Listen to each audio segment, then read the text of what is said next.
কে বানালাম হোমমেড ধোকলা। তো আমি কোনো চাটনি করি না, কেননা ধোকলাটা বানাবার পর রেডিমেডই আমার পাউডারটা ছিল, ধোকলার এটা মিক্সটা, কিচ্ছু করতে হয় না, জাস্ট মিক্স করে গরম জলের ওপর একটা স্ট্যান্ড রাখি, তার মধ্যে টিফিন কৌটোর মধ্যে এটা ঢেলে দিয়ে চাপা দিয়ে দিই।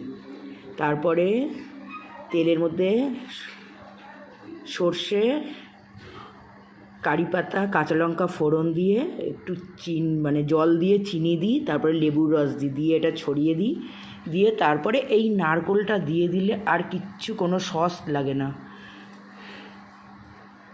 এটা এমনি খাওয়া হয়ে যায়।